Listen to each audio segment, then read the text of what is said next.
રત્ના કોલેજમાં બીએસસીના છેલ્લા વર્ષની વિદ્યાર્થીની હતી. ભણવામાં ખૂબ જ હોશિયાર હતી. તેનું સપનું હતું કે તે કોલેજમાં પ્રોફેસર બને, પરંતુ તે જ સમયે તેની દાદીની તબિયત ખૂબ ખરાબ થઈ ગઈ હતી અને તેમણે પોતાના દીકરા રમેશને કહ્યું કે તેઓ પોતાની પૌત્રીના લગ્ન પોતાની આંખો સામે જોવા માંગે છે અને આ તેમની છેલ્લી ઈચ્છા છે. રમેશજી પોતાની માતાને ખૂબ જ પ્રેમ કરતા હતા, તેથી તેમણે માતાની વાત માની લીધી અને રત્ના માટે છોકરાઓ જોવા લાગ્યા. જ્યારે રત્નાએ આ વાતની ખબર પડી તો તેને લગ્ન માટે સ્પષ્ટ ઇનકાર કરી દીધો, પરંતુ આખરે તેને પિતાની વાત માનવી પડી અને જલ્દી તેના લગ્ન વિનય સાથે થઈ ગયા. વિનય સારા પરિવારનો છોકરો હતો અને બેંકમાં નોકરી કરતો હતો. લગ્ન પછી રત્ના ઘરના કામોમાં વ્યસ્ત થઈ ગઈ અને સમય સાથે એક બાળકની માતા પણ બની ગઈ. તેના મનમાં આજે પણ ઈચ્છા હતી કે તે જીવનમાં કંઈક નવું કરે, નવી સિદ્ધિઓ પ્રાપ્ત કરે. તેનું દિલ અનેક સપનાઓ જોતું હતું, પરંતુ વિનય બધા સપનાઓ પર પાણી ફેરવી દેતો હતો. દોસ્તો, કહાની છેલ્લા સુધી જોજો ને ચેનલ સબસ્ક્રાઇબ કરી દો. એકવાર ફરીથી તેને પોતાની ઈચ્છા વિનય સામે વ્યક્ત કરી. વિનય, હું આગળ ભણવા માંગુ છું. મારી આંખોએ અનેક સપના જોયા છે. હું તે બધાને પૂરા કરવા માંગુ છું અને મને તમારી મદદ જોઈએ છે. જો રત્ના ભણવાનો ચક્કર છોડી દે, આ બધા કામ લગ્ન પહેલાં કરવાના હોય છે અને આમ પણ ભણીને શું થશે? વધુમાં વધુ તારી નોકરી લાગી જશે. તેની જરૂર શું છે? હું કમાઈ તો રહ્યો છું, તું બસ ઘરે આરામ કર અને મજા કર. વિનય બોલ્યો, તમે કયા આરામની વાત કરો છો? આખો દિવસ તો ઘરના કામોમાં વ્યસ્ત રહું છું. ઘરમાં સાસુ સસરા અને બાળકોના કામોમાંથી નવરાશ જ ક્યાં મળે છે?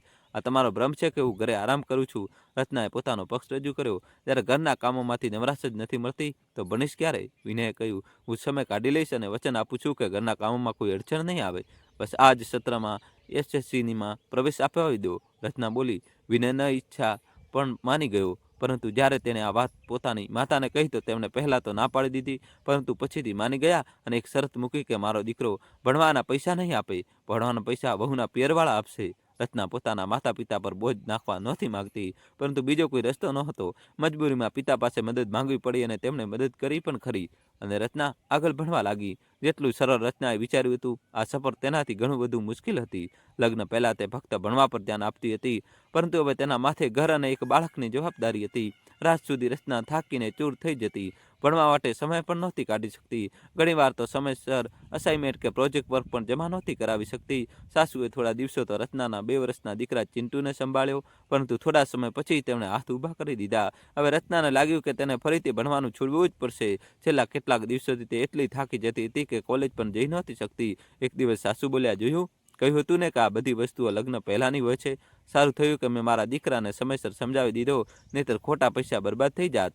માતાની વાત સાંભળીને વિનય પણ હસીને બોલ્યો, જોઈ લીધું રત્ના, હું કહેતો હતો ને કે તારાથી નહીં થઈ શકે. અરે મેં તો પ્રવેશ એટલે જ અપાવ્યો હતો જેથી તને પણ તારી ક્ષમતાનો અંદાજ આવી શકે. મને તો પહેલાથી જ ખબર હતી કે તારાથી કંઈ નહીં થાય.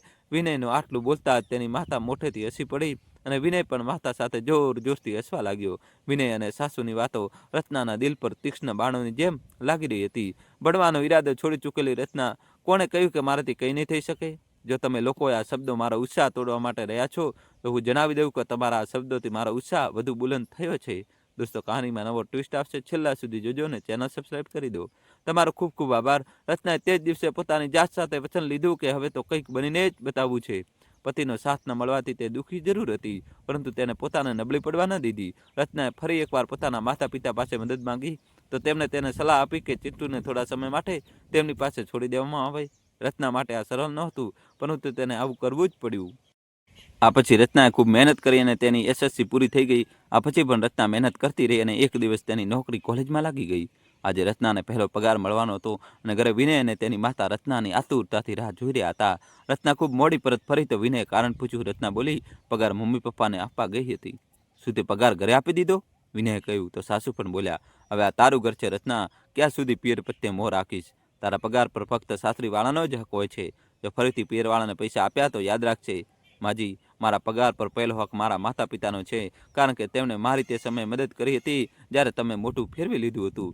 યાદ જ હશે ને કે ફીના પૈસા પણ મારા પિતાજી પાસેથી જ લેવા પડ્યા હતા અને તમે તો ચિંટુને પણ રાખવાની ના પાડી દીધી હતી. અને જાણી જોઈને કે અજાણતા તમે લોકોએ મારી સામે ઘણીવાર એવી પરિસ્થિતિઓ ઊભી કરી હતી જેનાથી પરેશાન થઈને મેં ભણવાનું છોડી દેવાનો નિર્ણય કર્યો હતો, પરંતુ મારા માતા પિતા મારી હિંમત બનીને મારી સાથે ઊભા રહ્યા અને હા, હું પગાર આપવા તો ગઈ હતી પણ તેમને લીધો નહીં. પણ આ બહાને તમારી હલકી વિચારસરણી મારી સામે આવી ગઈ. તમારી હરકતો એવી છે કે મારે આ ઘર છોડી દેવું જોઈએ, પરંતુ ચિંટુને તેના પિતા અને દાદીના પ્રેમથી વંચિત રાખવા માંગતી નથી, તેથી અહીં રોકાઈ છું. હજુ પણ સમય છે, તમારું વર્તન સુધારી લો, નહીં તો હું આ ઘર છોડીને જતી રહીશ. રત્નાની વાતોએ વિનયને અરીસો દેખાડી દીધો અને તેને પોતાની ભૂલનો અહેસાસ થઈ ગયો. તેને આગળ વધીને રત્નાની માફી માંગી લીધી. સાસુમાં પણ તલાકની વાત સાંભળીને ડરી ગયા. વહુ સાથે કરેલા વર્તનનો તેમને પસ્તાવો નહોતો, પરંતુ જો વહુ જતી રહે તો લોકોમાં બદનામી થશે, એ વાતની તેમને વધારે ચિંતા હતી. અને હવે તો વહુ કમાવા લાગી હતી. કમાતી વહુને આટલી સરળતાથી કેવી રીતે જવા દેવાય? તેથી આગળ વધીને માફી માંગી લીધી. રત્નાએ જૂની વાતો ભૂલીને બધાને માફ કરી દીધા. મિત્રો, જ્યારે પણ કોઈ છોકરી લગ્ન પછી કંઈક કરવા માંગે છે, ત્યારે એવા બહુ ઓછા પરિવાર છે જે મદદ માટે આ પાડે છે અને વહુના સપનાઓને પાંખો આપે છે. નહીંતર મોટાભાગે તો એ જ જોવા મળે છે કે વહુને મદદ કરનારનું કોઈ હોતું નથી, અને આ કારણે ક્યારેક ભણવાનું તો ક્યારેક નોકરી છોડી દેવી પડે છે. પરંતુ જ્યારે એક વહુ પોતાને સાબિત કરી દે છે અથવા જીવનમાં સફળ થઈ જાય છે, ત્યારે તેનો શ્રેય લેવા માટે બધા આવી જાય છે. વહુ પણ પરિવારની સભ્ય છે. જો તે લગ્ન પછી પોતાના સપના સાકાર કરવા માંગે છે, તો પરિવારના સભ્યોએ તેને યથાશક્ય મદદ જરૂર કરવી જોઈએ. આભાર મિત્રો. જો વાર્તા સારી લાગી હોય તો કૃપા કરીને વિડીયોને લાઇક, શેર અને સબસ્ક્રાઈબ જરૂર કરજો. આભાર. અને દોસ્તો, તમે કયા ગામ, કયા શહેરથી આ કહાની જોઈ રહ્યા છો, કોમેન્ટમાં જણાવજો. અને કોમેન્ટમાં તમે થેન્ક યુ.